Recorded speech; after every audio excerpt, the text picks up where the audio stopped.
ನೋಡಿ ಫ್ರೆಂಡ್ಸ್, ಹ್ಯಾಂಗಿನ್ಸಲ್ಲಿ ಹೊಸ ಡಿಸೈನ್ ಮಾಡೋದು ಹೆಂಗೆ ಅಂತ ಹೇಳ್ತೀನಿ.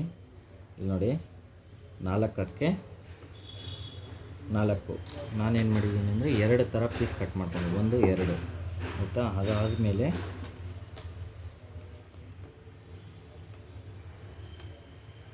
ಮೂರು ಕಾಲು ಸೇಮ್ ಈಕ್ವಲ್, 3 ಕಾಲು 3 ಕಾಲಿಗೆ 1 ಪೀಸು. ಆಮೇಲೆ 2.5ಗೆ 2.5 1 ಪೀಸು. ಇವಾಗ 4ಕ್ಕೆ 4 ತಗೊಂಡಿದ್ದೀವಲ್ವ, ಅದರಲ್ಲಿ ಈ ಥರ ಫೋಲ್ಡ್ ಮಾಡ್ಕೋಬೇಕು. ಟ್ರಯಾಂಗಲ್ ಶೇಪಲ್ಲಿ ಫೋಲ್ಡ್ ಮಾಡಿಕೊಂಡು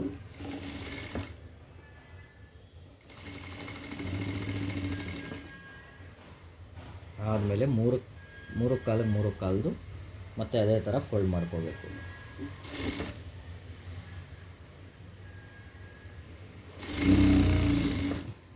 ಆಮೇಲೆ 2.5ಗೆ 2.5 ಅದೇ ಥರ ಫೋಲ್ಡ್ ಮಾಡ್ಕೋಬೇಕು.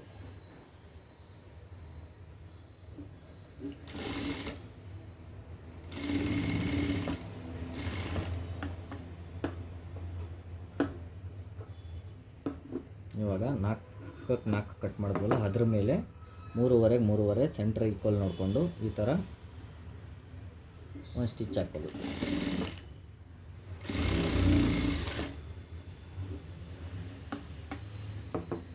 ಅದಾದಮೇಲೆ 2 ಕಾಲಿಗೆ 2.5ಗೆ 2.5 ಇಟ್ಕೊಂಡ್ವಲ್ಲ, ಅದೊಂದು.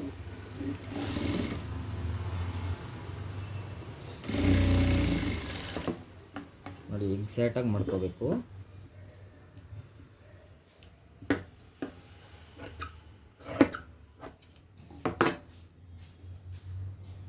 ಆದಮೇಲೆ ಇಲ್ಲಿ ನೋಡಿ, ಈ ಕೊನೆಯಿಂದ ಹಿಡಿದು ಈ ಕೊನೆಗೆ ನೋಡಿಕೊಂಡು ಸೆಂಟರ್ ನೋಡ್ಕೊಳ್ಳಿ. ನಿಮಗೆ ಗೊತ್ತಾಗುತ್ತೆ ನಿಮಗೆ. ಆವಾಗ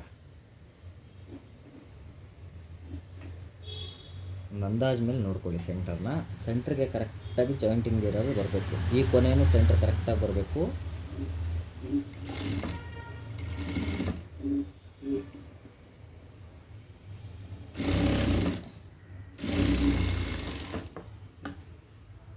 ಹೊಲಿಗೆ ಹಾಕಿದ್ಮೇಲೆ ಈ ಎಕ್ಸ್ಟ್ರಾ ಕಚ್ಚಾ ಬಂದಿರುತ್ತಲ್ಲ, ಹೊಲಿಗೆ ಹಾಕಿದ್ಮೇಲೆ ಅದನ್ನು ಕ್ಲೀನಾಗಿ ಕಟ್ ಮಾಡಬೇಕು.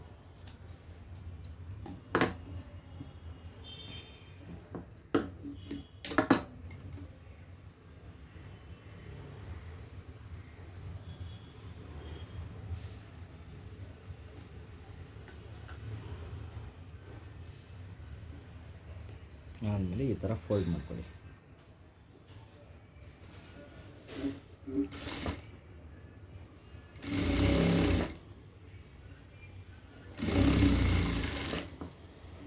ಫೋಲ್ಡಿಂಗ್ ಆಯಿತಾ? ಆಮೇಲೆ ಹಿಂಗೆ ನೋಡ್ಕೊಳ್ಳಿ.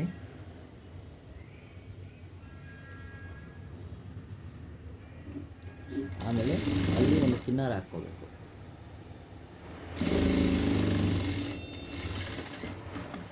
ಆಮೇಲೆ ಈ ಕಡೆ ಮಾರ್ಜಿನ್ ಎಕ್ಸ್ಟ್ರಾ ಬಂದಿರೋದು, ಈ ಕಡೆ ಎಕ್ಸ್ಟ್ರಾ ಬಂದಿರೋದು ಕ್ಲೀನಾಗಿ ಟ್ರಿಮ್ ಮಾಡಿಕೊಂಡು ನೋಡ್ಕೊಳ್ಳಿ.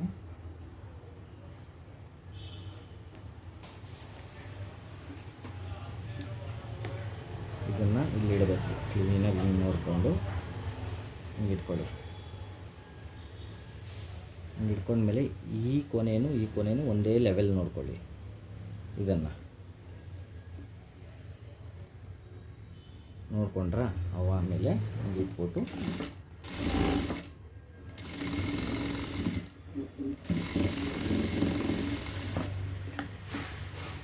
ಈ ಥರ ಕ್ಲೀನಾಗಿ ಟ್ರಿಮ್ ಮಾಡಿ. ಒಂದು ಸ್ವಲ್ಪ ಮಾರ್ಜಿನ್ ಬಿಡಬೇಕಷ್ಟೇ, ಒಳಗಡೆ ಜಾಸ್ತಿ ಬಿಡಬಾರ್ದು. ಯಾಕಂದರೆ ಅದು ಜಾಸ್ತಿ ಬಿಟ್ಟರೆ ಒಂಚೂರು ದಪ್ಪ ಒಂಥರ ಚೆನ್ನಾಗಿ ಕಾಣಿಸಲ್ಲ. ಆಮೇಲೆ ಅದನ್ನು ನೀವು ಇದು ಮಾಡಿ ಈ ಥರ ಮಾಡಿದ್ರೆ ಈ ಥರ ಬರುತ್ತೆ.